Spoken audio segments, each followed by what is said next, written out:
Welcome to our discussion of Parshat Chukat, Song of the Well. If we look at the end of the Parsha, it speaks about some sort of song.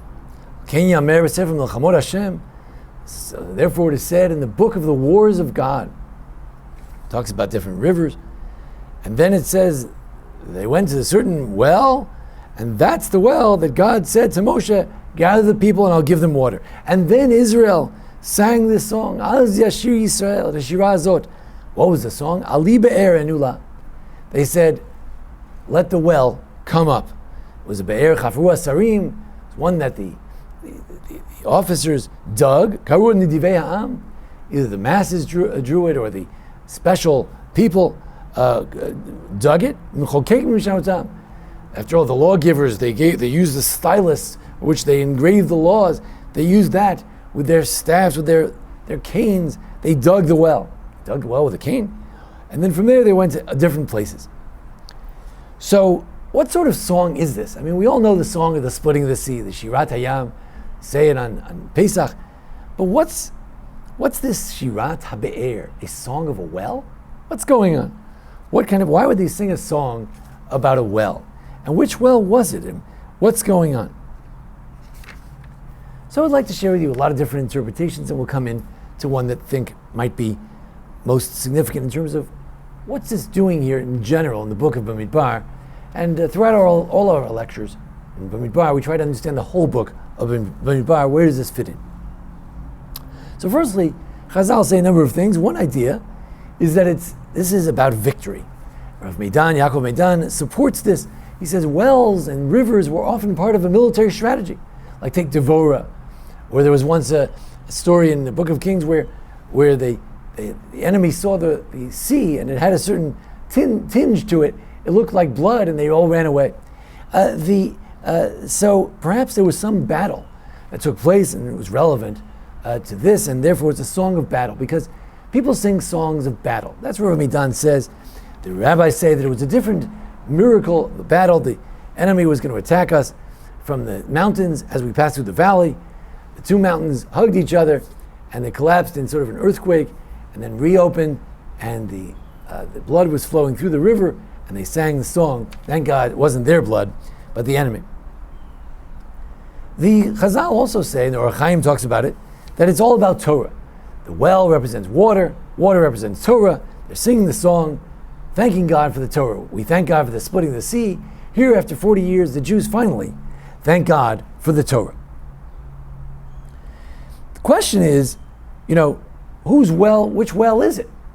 Is this the well of Miriam, the Be'er Shel Miriam that went with the Jews throughout the desert? One of the commentators said, it says, Ali Be'er doesn't just mean to rise up, but to move along, that the well should come with them wherever they go. They thank God that wherever they went, they had the well of Miriam. Now, Miriam had already passed away, but they were thanking God for the well that she had. Is this the Be'er of Moshe? Is this the well where Moshe hit the rock? And after all, Yosef B'Choshor says it was carved out with the staff. What do you mean? Moshe hit the rock and the water came out and it became like a spring or a well. So therefore, this is a song thanking God for the water that Moshe provided. They complained before the water, and here they thank God after the water, which is a big change for the Jews. It's a sea change. Before they always complained, now the Jews are singing. Very interesting. The Ralbag points out that it's a great miracle, because to carve out a well or to dig with a machokek, with a stylus that you use to carve, the Ten Commandments, or to carve the law, that's very difficult to do. How do you dig a well with a long metal stick with a pointy edge? You don't. But through a miracle, it did happen. The Barbanel says this is amazing. This is a case where God gave us water, and we didn't even ask for it. So this is not the well of Miriam. It's not the well of Moshe. It's a new well, says the Ibn Kaspi. And the Barbanel says this well came without any request. The Jews didn't say, we're starving, we're thirsty. No, God just gave us a gift. Beautiful thing, didn't even ask us to pray. What a beautiful thing. Rav Yosef Rimon of Yeshivat Har Etzion lives lives in the Gush Etzion area. He says, you know what this was? It's transition to the land of Israel. In the land of Israel, there won't be miracles like the splitting of the sea. The song of the splitting of the sea was for miracles that God did and we just stood back and watched. Here, the Jews dug it with their own shovels. It was a miracle in that Jews found water in the desert. It's a thanks to God for a natural miracle. You know, the winning the 6-day war, it's a natural miracle. We used our own army and we won. It's a natural miracle, and we want to thank God for that too. It's a different type of miracle. It's a type of miracle we'll be looking forward to in the land of Israel, where we'll have to conquer lands with our own hands, and we'll thank God for the natural kinds of miracles. It's a different type of miracle.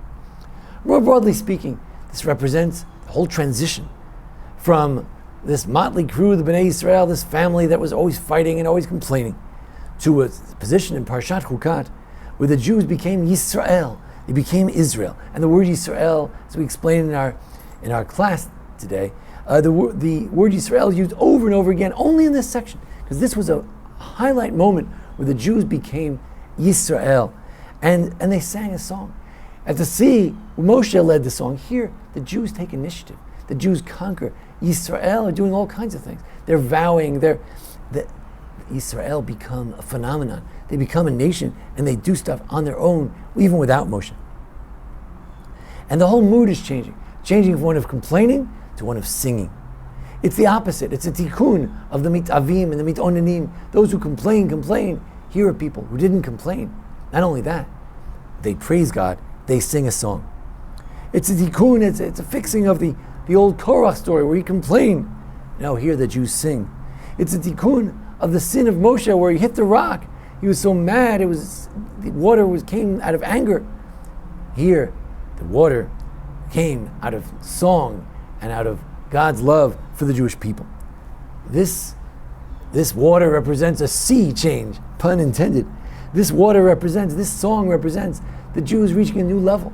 Going back to the splitting of the sea, the Jews hadn't been at such a high level. The rabbis say at the splitting of the sea, a person saw, even the simplest person, saw what even the prophet Yechezkel had not seen. But over here, the Jews return to that level, the level of Shirah. When a person reaches the level of Shirah, there's a certain exalted state of their soul. That's the level the Jews reached at this point. That's what we have here. We have one of the highlights of the book where the Jews become a thankful people. And because of that, next week's Parsha, this week is folded into a double Parsha, Balak. Bilam cannot curse the Jews because they've reached this exalted state. They've become Balei Tshuva, people who have repented in this week's Parsha in Chukat. And the people who sing the song. When a person reaches the level of Shira, this level of high exalted song, that's the point at which God says that Bilam cannot bless the people, Ki Varuchu, because this truly is a blessed nation. Thank you for joining us here at the Anshe Sfar Beth Elamith congregation for our discussion of the Parsha and the holidays. Join us each week for our classes, Parsha, and how-to videos as well. Thank you very much.